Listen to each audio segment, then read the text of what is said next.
Whose child is this? The question came out of her flat and even. No rise at the end, no tremor, the way one might ask the hour.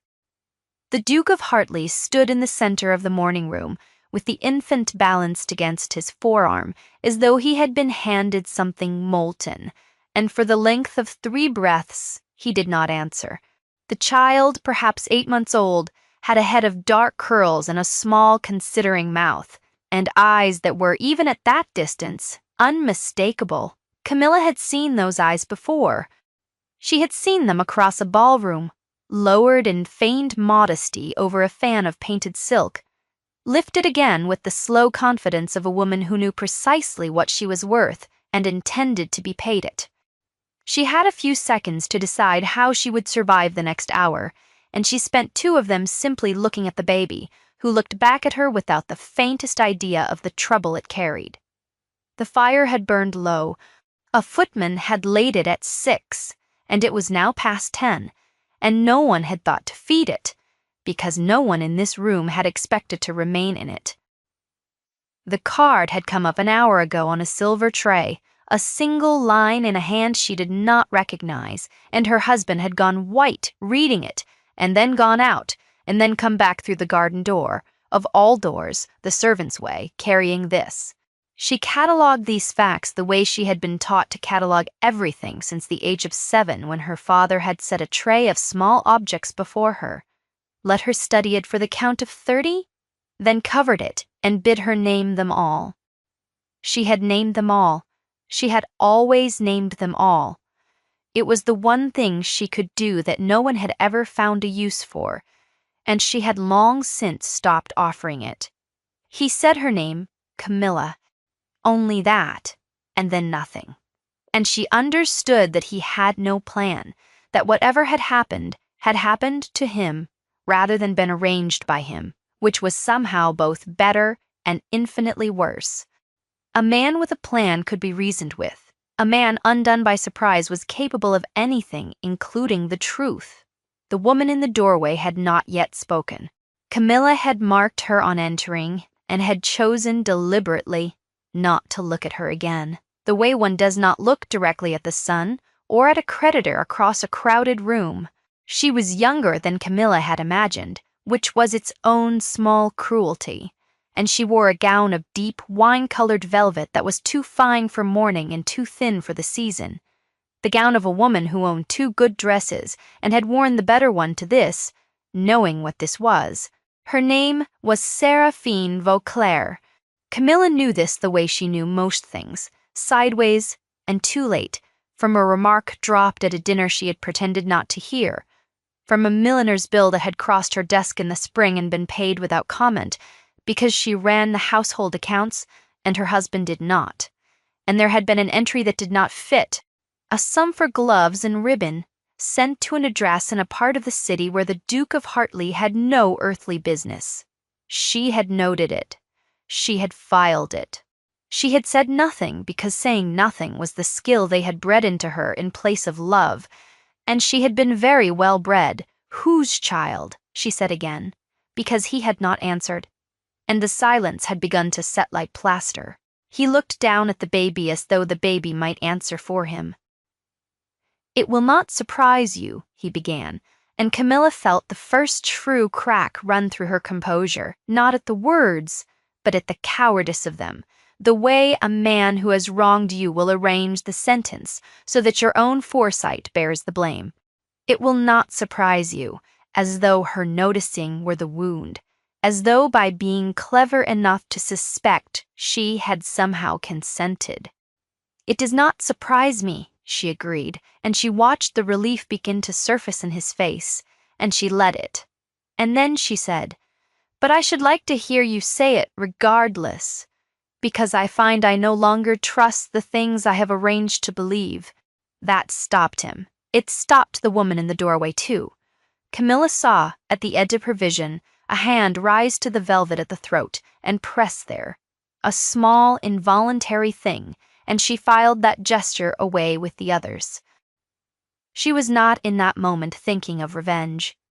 She was thinking, with the cold, clear part of her mind that had never once been allowed out of the schoolroom, that this child had been brought here into her house in daylight by her husband, through the servant's door, which meant it had been brought for a reason, and the reason was not confession, because confession does not require an audience of 3. The reason was that something had gone wrong elsewhere. The reason was that the child had nowhere else to go. She crossed the room. She had not decided to. Her feet had decided for her, the way they had decided, 12 years ago at her own wedding, to carry her up an aisle she had not chosen toward a man she had met 4 times. She stopped in front of her husband and she looked at the baby properly for the first time, and the baby, with the appalling friendliness of the very young, reached for the jet beads at her wrist and got a fistful of them and pulled hard and made a sound of triumph. Camilla did not pull her hand away. She let the small fingers tighten. They were warm. That was the thing she had not braced for. She had braced for the resemblance, for the eyes, for the humiliation of it, for the servants who would already be whispering at the back stairs. She had not braced for warmth, for the particular damp heat of a baby's hand, for the way it undid in a single second a thing she had spent 12 years constructing out of silence and good posture. "Take it," the woman in the doorway said suddenly, and her voice was not what Camilla expected either. It was hoarse and very tired, and it had no flirtation left in it at all. "Take her. I cannot keep her. I have tried, and I cannot, and he knows I cannot, and there is no one else." "Her," Camilla repeated. "A girl, then." "A girl," said Seraphine Beauclair, and for a moment the 2 women looked at each other directly over the head of the child and the bowed head of the man between them. And something passed in that look that had nothing to do with him at all, that was older than him, and would outlast him, an understanding between 2 people who had each, in her own way, been spent like a coin and dropped and forgotten. "Her name is Juliet," the woman said. "I named her for no one. I wanted her to belong to no one but herself." She gave a small, terrible laugh. "I did not manage even that." Camilla held still. She was aware of the fire dying behind her, of the gray light through the tall windows, of her husband's breathing, of the clock on the mantel that had been her grandmother's and that ticked, she now noticed for the first time in years, slightly fast. She was aware that whatever she said next would be the hinge of the rest of her life, and that everyone in the room knew it, and that they were all in their different ways afraid of her, which was novel and not entirely unpleasant, and which she was honest enough with herself to recognize as a poor foundation. She did not say the thing she might have said. She did not turn to her husband and ask how long, and how often, and whether he had loved the woman, or merely used her because the answers to those questions would change nothing about the warm hand currently destroying the clasp of her bracelet. And because she had learned long ago that the questions we ask in such moments are rarely the ones we want answered, we ask them to wound. She had been wounded enough this morning to last a year, and she found she had no appetite to deal it back. Instead, she said to the woman, "How old is she?" 8 months on Tuesday," said Seraphine. "And you have fed her this morning?" A pause. "At dawn." There was a little left. Camilla turned at last and looked at her husband, and she saw that he was waiting for the storm, braced against it, almost yearning for it, because the storm would have been a kind of absolution, a thing that happened to him rather than a thing he must now choose. She had spent 12 years giving this man exactly what he expected of her. It had been, she understood now, a slow form of disappearance. She decided, standing there with a stranger's daughter pulling at her wrist, that she was finished, disappearing. "Ring for Mrs. Aldous," she said, and her voice did the flat, even thing again, the steady thing, the thing that made footmen move quickly. "We will need warm milk and a clean basket, and someone sent to the village for a wet nurse before noon. The blue room at the end of the east passage gets the morning sun. It will do until other arrangements are made." She heard the woman in the doorway make a small sound, and she heard her husband say her name once more, in a tone she had never heard from him, a tone with something underneath it she did not yet have a name for, and she ignored them both. She looked down at the baby. The baby looked up at her with Seraphine Vauclair's eyes and Camilla's husband's chin, and an expression of perfect, unearned trust, and Camilla thought, with the small, dry corner of her mind that had survived everything, that the child at least had the decency to be beautiful, which was more than could be said for the situation. Whose child is this? She had asked, and she already had the answer, and she would have it differently before the end. But that is to run ahead, and a story told well is told slowly, and there was a great deal that came between the mourning and the mending, and it did not come easily, and it did not come fast. What no one in that room knew, what Camilla herself did not yet know, was that the card delivered an hour earlier had been the second card. The first had gone to a different house entirely, 3 days before, and had not been answered, and the silence of that known end was the true engine of everything that followed. But the household did not run on what people knew. It ran on what Camilla decided, and she decided, that morning, to keep the child. She did not decide it out of saintliness. She would have been the first to deny any such thing. She decided it because in the space of a quarter of an hour, she had watched 2 people who were supposed to be powerful become helpless, and she had recognized in their helplessness the shape of her own life. And she had thought very clearly in words, not this one. Whatever else is broken, not this one. The girl would not be passed, hand to hand, and spent, and dropped. She would belong to someone who had chosen her, even if that someone was the wife of the man who had betrayed her, standing in a cold room, with the fire gone out, holding a stranger's child by one small insistent fist. Mrs. Aldous arrived. The household began to move the way a household does, absorbing scandal into routine, and the basket was bound, and the milk was warmed, and the woman in the wine-colored velvet was shown, at Camilla's instruction, into the small parlor rather than out the door. The Duke of Hartley stood in the middle of his own morning room and did not know what to do with his hands, and Camilla, passing him on her way to the bell, paused. She did not touch him. She looked at him for a long moment, taking inventory the way she had been taught, naming everything she saw. Then she said quite gently, which frightened him more than shouting would have, "We will speak tonight." And she went out, and the child went with her, and the fire, attended to at last by a footman with a guilty face, came reluctantly back to life behind them. The blue room at the end of the east passage had not been used in years. It had been, in the first months of Camilla's marriage, the room she had hoped to fill, and it had stayed empty, year upon year, while she learned to stop hoping, and she had given up walking past it. Now she stood in its doorway with a basket on her arm, and a wet nurse summoned, and a stranger's daughter asleep at last against her shoulder, breathing the small, fast breaths of the very young, and she felt the floor of her life shift beneath her into a shape she did not recognize. Outside, the morning sun, which the room was famous for, came over the garden wall exactly as promised, and lay across the cold hearth in a long, pale stripe. Camilla stood in it, the baby stirred, and did not wake. And the day, having delivered its blow, went on as days do, indifferent and bright. Declining to comment on what it had done, she did not weep. She wanted to, and she noted the want, and she set it aside, the way she set aside everything, into the place where she kept the things she could not afford to feel during daylight. There would be a night for it. There was always a night for it, but the night, when it came, did not go at all the way she had arranged.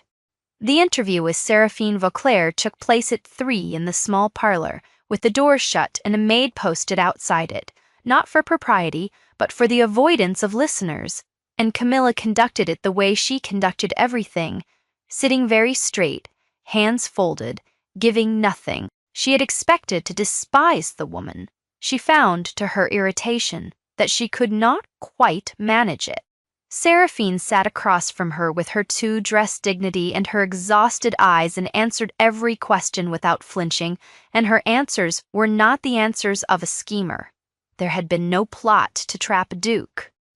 There had been a season, 2 summers past, and a man who had been kind to her when very few people were, and a thing that had grown out of loneliness on both sides and been for a while something almost like happiness, and then an ending managed badly. She had not told him about the child until the child was 4 months old and the small economies had run out. She had not wanted his money. She had wanted, she said, looking at the carpet, for the girl to know she had a father, even one who could never claim her, because she herself had not known hers, and she had felt the lack of it every day of her life, like a tooth that had been pulled. "And now," said Camilla, "and now I am dying," said Seraphine Vauclair simply, and lifted her eyes. And there was no self-pity in them, only fact. "The physician gives me until the autumn, perhaps the winter, if I am stubborn, and I have always been stubborn, so let us say the winter. I have no family. I have a sister in the north who will not have me, and certainly will not have her. I considered the foundling hospital." She paused. "I went so far as to stand at its gate, and then I could not. And I am not ashamed that I could not, and so I wrote to him, because he is the only person living who has any claim of blood on her, and I would rather she were raised in a house that resents her than die in one that has forgotten her." The fire ticked, the clock ran fast. Camilla sat with her hands folded and understood that the entire architecture of her morning's anger had been built on a foundation that no longer existed. She had prepared herself to fight a rival. She had been handed, instead, a woman 3 seasons from her grave, asking nothing for herself and everything for a child, and the cruelty Camilla had been holding ready turned to ash in her mouth, because there is no satisfaction in striking someone already falling. "She will not be resented," Camilla said. Before she had decided to say it, the words simply arrived, the way the milliner's bill had once arrived, an entry that did not fit and would have to be reckoned with. "Not in my house. I will not promise you that she will be loved, because I do not yet know whether I am capable of loving anything. It has been a long while since I was permitted to try. But she will not be resented. I will see to that. I am very good at seeing to things." Seraphine looked at her for a long moment, and then she did something Camilla had not braced for, the second unbraced for thing of a single day. She began, silently, to cry, without covering her face, the tears simply falling while she sat perfectly upright, and she said, "I had heard you were cold. The whole of the town says you are cold." "The town," said Camilla dryly, "has never once asked me what I am. There was an arrangement to be made, and Camilla made it, because making arrangements was the one form of power that had never been taken from her. Seraphine would not be turned out.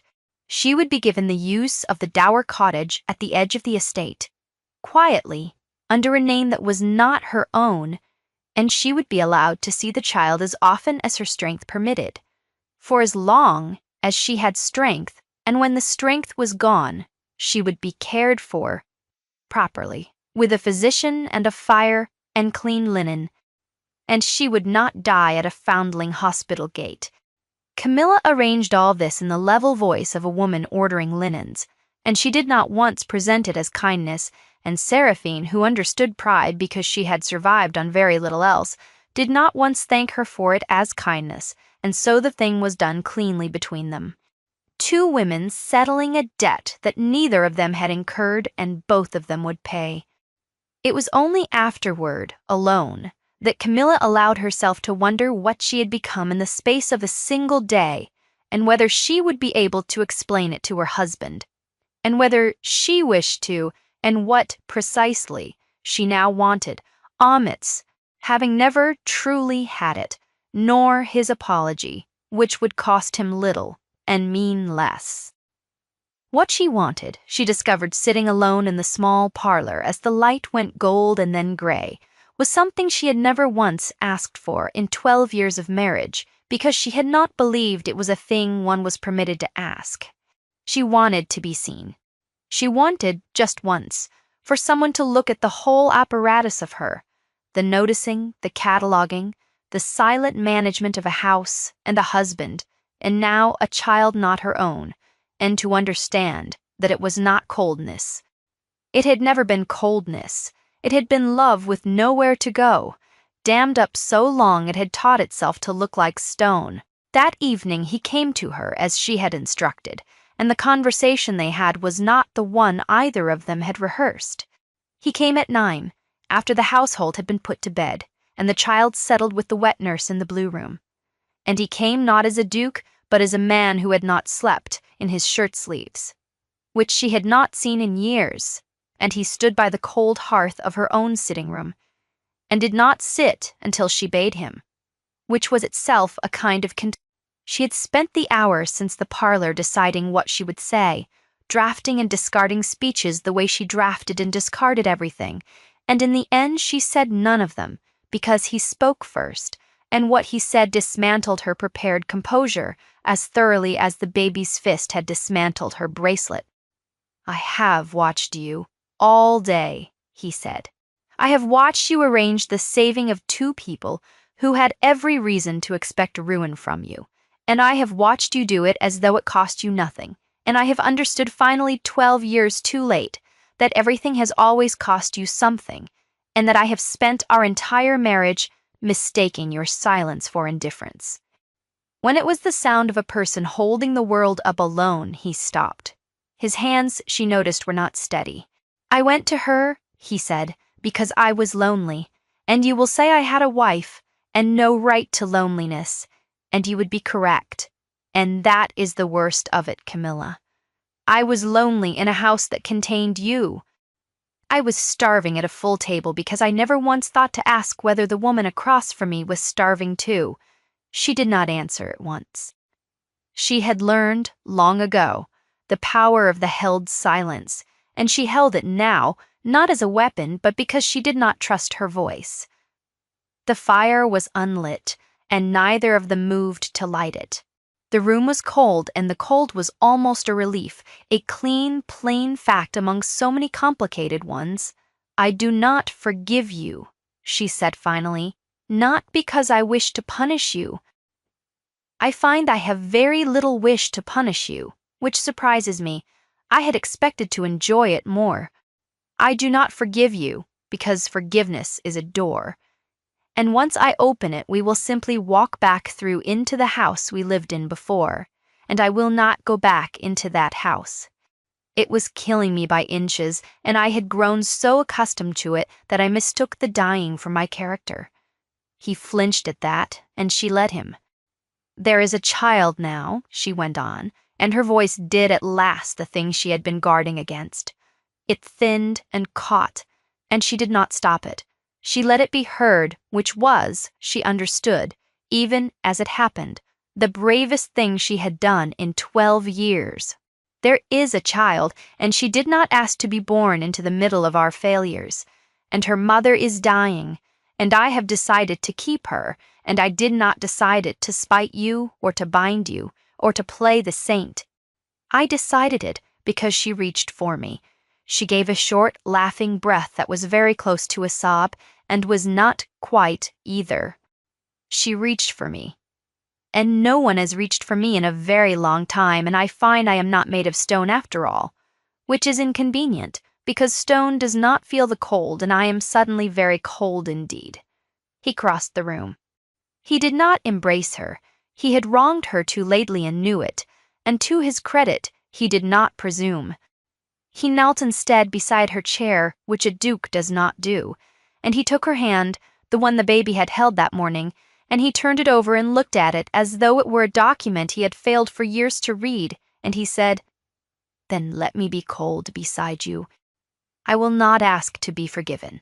I will ask only to be allowed to stay in the room to see you, to learn how, since I never troubled to learn before. I have a great deal of time owed, and I should like to begin repaying it, not as penance, but because I have discovered late and to my shame that I would rather be in your difficult company than in anyone's easy company in all the world." It was not a grand speech. He was not a man of grand speeches, which was perhaps why she believed it. She looked down at him kneeling in his shirt-sleeves on her cold hearthrug. This man she had married as a stranger and lived beside as a stranger, and now saw, for the first time, as merely another person who had been lonely and afraid and had managed it badly, and she felt the dam she had built so carefully begin, not to burst, for she was incapable of bursting but to seep to let through a thin, warm trickle of the thing she had stored behind it for so long. She did not say she loved him. She did not know yet whether she did. That would be the slow work of years, and she was honest enough not to counterfeit it.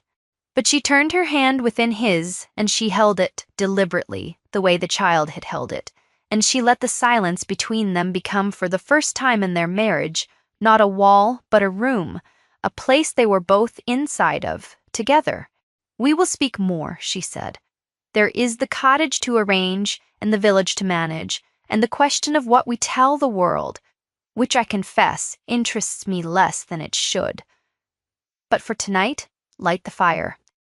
I am tired of being cold. I have been cold for 12 years, and I find I have lost my taste for it entirely."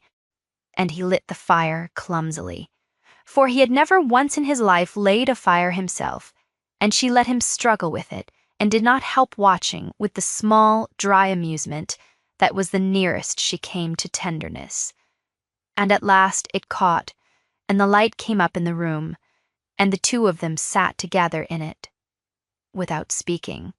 Two people who had wasted a great deal of time and had against all reasonable expectation a little left.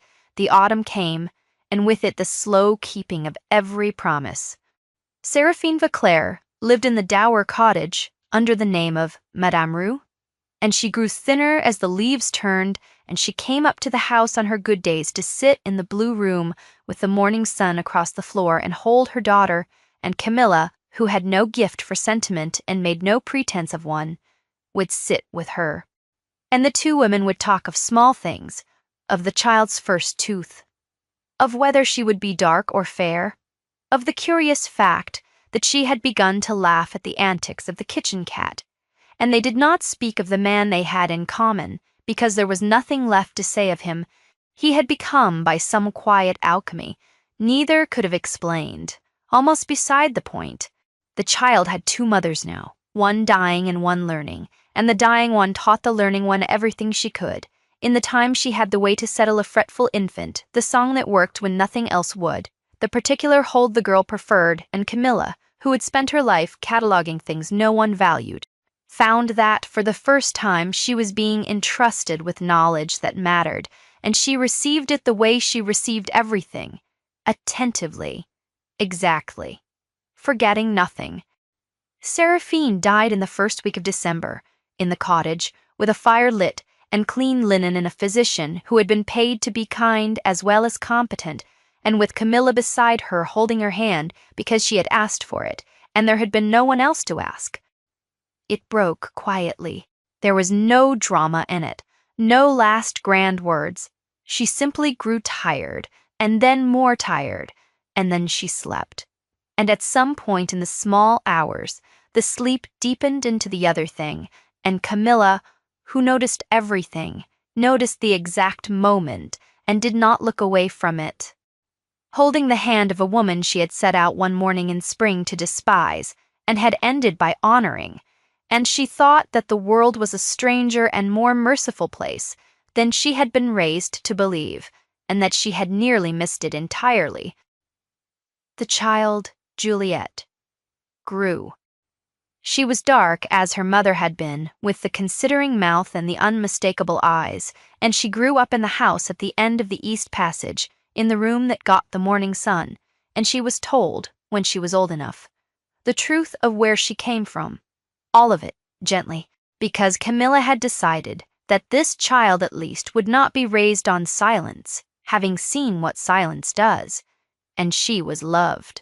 Camilla, who had not been certain she was capable of it, discovered that she was capable of very little else, once the dam had finally gone, and the love when it came not as a flood, but as a tide. Slow and reliable and very deep, the kind that does not announce itself and does not recede. As for the others, the Duke's sister, Lady Marchmont, who had predicted ruin and scandal and the end of the family name, and who had refused for 2 years to enter a house that sheltered a byblow, eventually unbent, as such people do when she found that society had decided to find the whole affair romantic rather than disgraceful, Juliet's most ferocious champion, and claimed loudly and often to anyone who would listen that she had supported the arrangement from the very beginning, which no one who had been present believed, and which everyone, out of fondness, allowed her. The village physician who had attended Seraphine raised his fees on the strength of his ducal connection, and was never short of patience again. The sister in the north who would not have her wrote, some years later, asking after the child, and was answered courteously and told nothing of consequence, the doorway she had refused to stand in having been then Camilla's settled opinion permanently closed. And the kitchen cat, who had made the infant laugh, lived to an enormous and dignified old age, slept in the warmest chair in the house, as if by treaty, and declined, to the end of its long life, to show the slightest grade was only proper in a cat. And Camilla and her Duke grew old together, slowly, in the way of 2 people who began as strangers and chose, late, to become something better, and the choosing was the whole of it, made again each day, without grand words, in the laying of a fire and the keeping of a promise, and the long companionable silences that were at last rooms they were both inside of and not walls. If you have ever been the one who noticed everything and was thanked for nothing, who held the whole quiet weight of a house or a family or a love alone, and learned to call your loneliness a virtue because no one ever asked what it cost you, then you already know the warm hand that closed around Camilla's wrist that cold morn, and why she could not let it go. You know that being truly seen when at last it comes does not arrive like a trumpet. It arrives like a small fist tightening, like a fire finally catching, like someone kneeling on the hearthrug and asking only to be allowed to stay in the room. Tell me, before the embers go down, which moment stayed with you, the question asked flat and even at the start, or the held hand at the very end? Sit with me a while longer, here where it is warm, and when you are ready, draw your chair a little closer to the fire, for there is always another story waiting in the quiet, and I would be glad of your company when I tell it. Rest easy now.